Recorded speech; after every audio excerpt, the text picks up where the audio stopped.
Post-match reaction. It's just finished. Sharks versus the Bulls.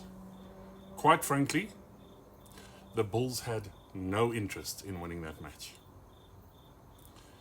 In the second half of normal play, so okay, let me go back a moment. It ended 33 all full time. We went to extra time, 2 halves of extra time, 10 minutes each, and it ended all par again. But because of the fact that the Sharks scored more tries in the match, they win. Sharks go to the final. The Sharks will play the Lions next weekend at Ellis Park. The Bulls didn't want to win that match. In the second half of normal play, I think there were 3 occasions where they were literally over the line. Their scrum was dominant, their maul was dominant. The Sharks, quite frankly, didn't have an answer to the set play when it came to scrums and mauls. They were over the line. The Sharks somehow managed to hold them up. There was one maul, I think it was a maul, where the Stormers, the Bulls had such a dominant push towards the line that there was about a 3-meter gap between the back of the maul and the player with the ball.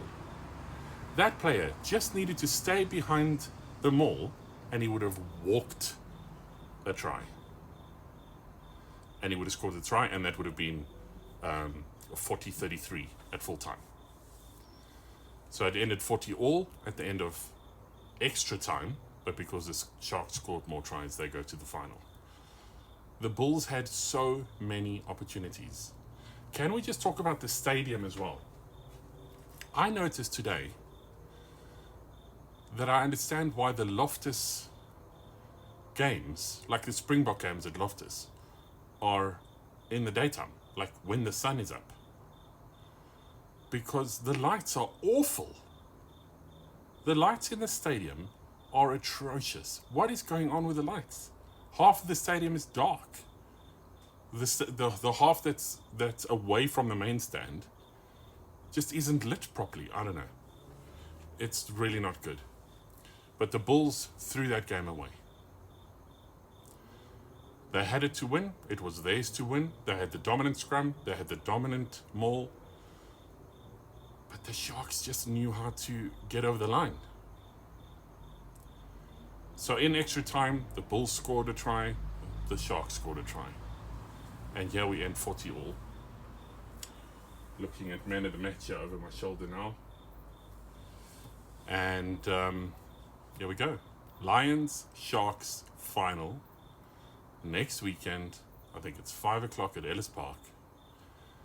And the Sharks are the only team that have beaten the Lions this year.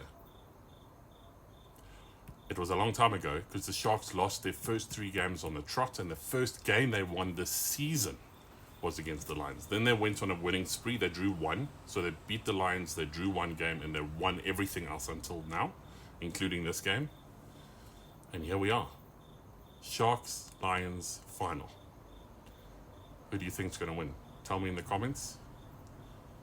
I don't know, man. I don't know if I'm going to be here or if I'm going to be at the stadium. Either way, it's going to be fantastic. I'm a Lions boy. I mean, I think that the Lions have got it. If the Lions tidy up, there was a lot of handling errors. A lot of opportunities missed earlier today in their semi-final. So, Lions, Sharks, final in the Currie Cup. And you know what I love is that the Rugby Championship is not finished. So, a lot of the Springboks have gone across to Argentina to play there. They've left, I think, about 8 of the core Springboks here, but they're not released to the franchises. So, they're still in the Springbok training camp, which means the team that got to the final is the team that plays the final. We're not seeing this flood of Springboks back into the teams for the final. It's this team, these teams that have made it to the final. They're the teams that are going to contest the final next week. Currie Cup's the oldest club competition in world rugby. It has gone down a tier. You know, URC and etc. are more prominent nowadays.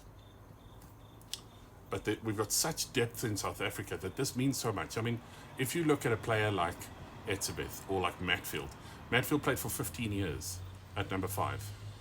Do you know how many number 5s there were that didn't get to play for the Springboks in 15 years? But what they did get to do is play in the Currie Cup. They could win the Currie Cup. So here we are. These players are passionate, they are skilled.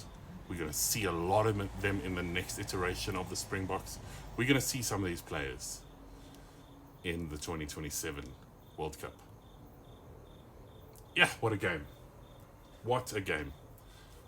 The Bulls didn't want to win it. They just didn't want to win it.